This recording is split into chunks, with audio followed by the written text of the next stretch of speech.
शनि हमारे जीवन में बहुत सारे एस्पेक्ट्स को कंट्रोल करते हैं, तो इसलिए जानना बहुत ज़्यादा ज़रूरी है कि शनि गोचर में कैसी स्थिति में है, कौन से भाव में है। नमस्कार, बहुत स्वागत है आप सभी का। मैं हूं आपके साथ भावना शर्मा। आज के इस वीडियो में बात होगी, शनि मार्गी हो रहे हैं 4 नवंबर को अपनी खुद की राशि कुंभ के अंदर, और ये तकरीबन 30 जून तक मार्गी ही रहेंगे। उसके बाद फिर से रेट्रोग्रेड हो जाएंगे। लेकिन ये जो समय रहेगा ये आपके लिए कैसा रहेगा, क्योंकि एक लंबे अरसे से कुंभ राशि में वक्री चल रहे थे और अब इनका मार्गी होना आपके लिए क्या कुछ लेकर के आएगा।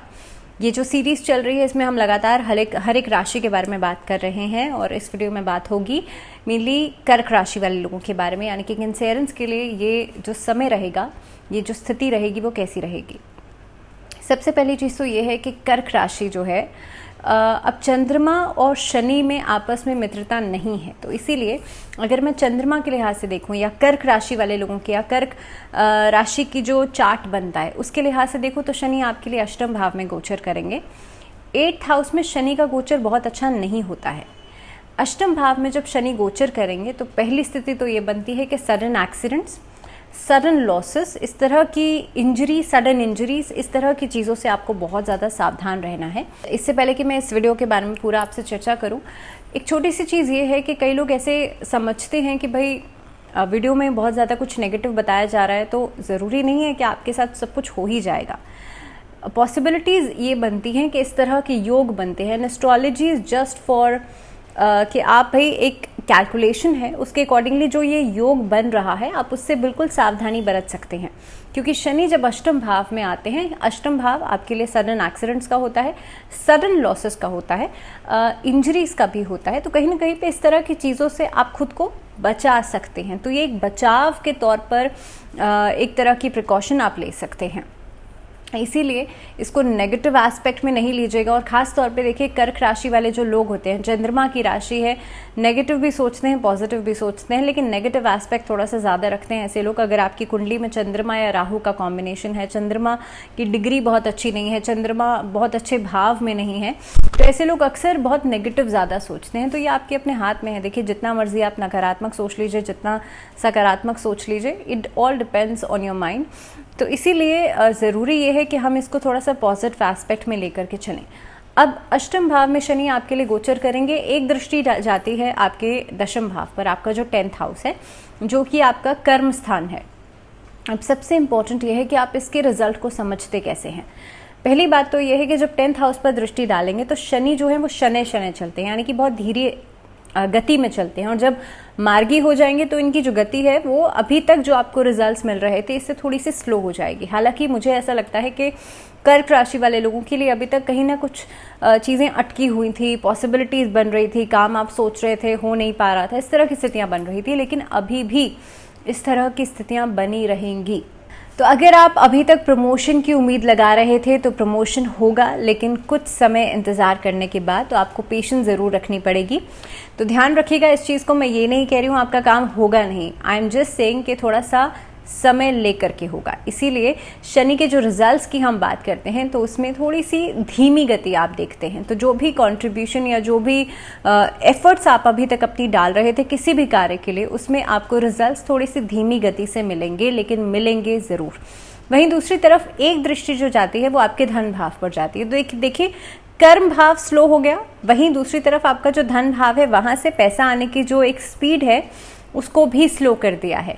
दूसरी बात, यहीं से आप जिस तरह का खान पीन खाते हैं, जो आपकी ईटिंग हैबिट्स हैं, ये भी काफ़ी हद तक आपके 2nd हाउस से देखी जाती हैं। आपके पास पैसा कितना है, धन कितना है, कुटुंब जो है वो भी यहीं से देखा जाता है। तो पहली बात तो ये है कि जो शनि पर, अष्टम में शनि बैठ करके आपके 10th हाउस पर दृष्टि डाल रहे हैं, तो आपके काम करने के तरीके को स्लो कर देंगे, आपके अंदर लेजीनेस लेकर के आएंगे, काम करने का मन नहीं करेगा। हो सकता है आप प्लानिंग करें, बहुत ज़्यादा प्लानिंग करें, उसके बावजूद भी आप इम्प्लीमेंटेशन नहीं कर पाएंगे।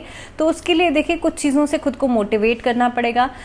अगर आप जानते हैं कि प्रॉब्लम कहाँ पर है और प्रॉब्लम किस तरह की है, तो आपको ये भी पता है कि ये करने से सोल्यूशन भी निकल सकता है। तो इस अवधि में जितना हो सकता है खुद को मोटिवेट कीजिए, ऐसे लोगों से सराउंडेड रखिए खुद को जिससे कि आप मोटिवेटेड रहें इस अवधि में मंत्र जाप करना बहुत अच्छा रहेगा। इस अवधि के अंदर भगवान गणेश की पूजा करना आपके लिए बहुत अच्छा रहेगा। दूसरी बात, जैसे मैंने कहा कि धन भाव पर दृष्टि पड़ती है, तो सबसे पहली इंपॉर्टेंट चीज़ ये है कि आप अपनी खान पीन की आदतों में सुधार लाइएगा, बिकॉज उसकी वजह से अल्टीमेटली अष्टम भाव में शनि आपकी सेहत को खराब कर सकते हैं। इस अवधि के अंदर अपने पाचन से जुड़ी हुई समस्याओं को बिल्कुल कंट्रोल में रखिएगा। हेल्दी फूड खाइएगा, योग का सहारा लीजिएगा। जितना ज़्यादा आप योग अपनाएंगे, कुछ समय के लिए योग क्लासेस आप ज्वाइन कर सकते हैं।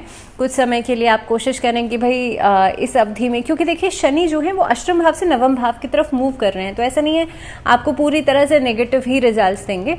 तो धीरे धीरे जैसे करके नवम भाव की तरफ मूव करते चले जाएंगे, आपके लिए स्थितियों में सुधार होता चला जाएगा। वहीं दूसरी तरफ इस अवधि में कर्क राशि वाले लोग अभी ढैया से भी गुजर रहे हैं, तो वहां से भी काफ़ी हद तक जो ट्रांजैक्शंस हैं, पैसे से जुड़ी हुई जो समस्याएं हैं, वो अभी ऑनगोइंग चल सकती हैं।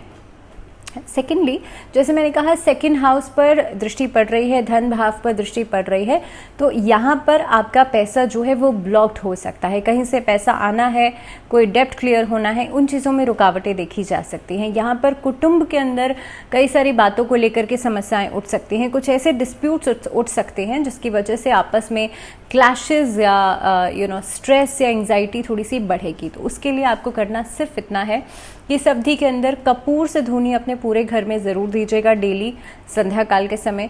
इसके अलावा शमी के पौधे में एक दीपक ज़रूर जलाइएगा और कोशिश कीजिएगा जो ब्राइट कार्ड होता है, जो तेज पत्ता होता है, आप तो या तो आप कपूर जला सकते हैं या फिर आप तेज पत्ता जो है वो जला सकते हैं। इससे भी नेगेटिविटी खत्म होती है। अब एक और दृष्टि जो पड़ेगी वो पड़ेगी पंचम भाव के ऊपर, जो आपके संतान को दर्शाता है या आपके जो बिफोर मैरिज रिलेशनशिप्स हैं उसका भी भाव माना जाता है। एंड थर्डली आपके एजुकेशन का हाउस भी है।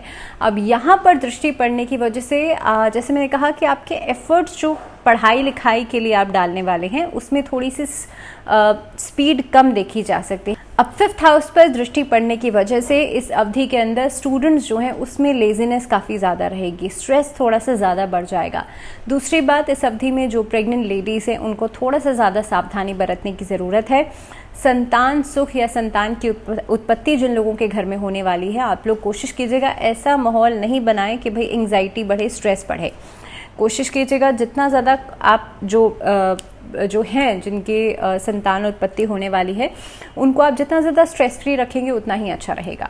Third is the relationship part. तो इस अवधि के अंदर आप कन्फ्यूजन से, कॉन्फ्लिक्ट से बच के रखिएगा और कोशिश कीजिएगा बहुत ज़्यादा हाइपर होकर के या बहुत ज़्यादा गुस्से में आकर के आप कोई भी बड़े डिसीजंस नहीं लीजिएगा जिसकी वजह से आपको बाद में रिग्रेट करना पड़े, बाद में पछताना पड़े। तो ये कुछ चीज़ें हैं जिसका एहतियात, जिस पर सावधानी आपको बरत के चलने की ज़रूरत है। और ख़ास तौर पर देखिए जो लोग ड्राइविंग करते हैं बहुत ज़्यादा रैश ड्राइविंग करने से बचिएगा।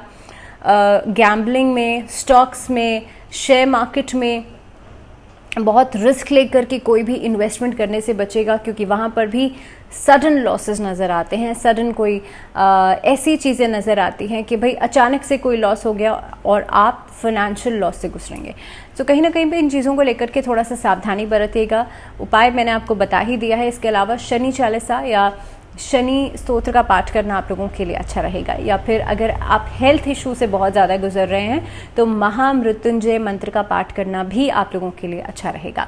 इसके अलावा सोमवार के दिन और शनिवार के दिन 2 दिन आप शिवलिंग पर काले तिल अर्पित कर सकते हैं नमः शिवाय का जाप करते हुए। इससे भी शनि के दोषों से आपको राहत मिलेगी। सो अगली वीडियो में हम बात करेंगे सिंह राशि वाले लोगों के बारे में। शनि का ये मार्गी होना सिंह राशि वाले लोगों के लिए कैसा रहेगा, लेकिन तब तक के लिए अपना ध्यान रखिए। Stay positive, stay healthy and stay tuned with this channel. दीजिए इजाजत, नमस्कार।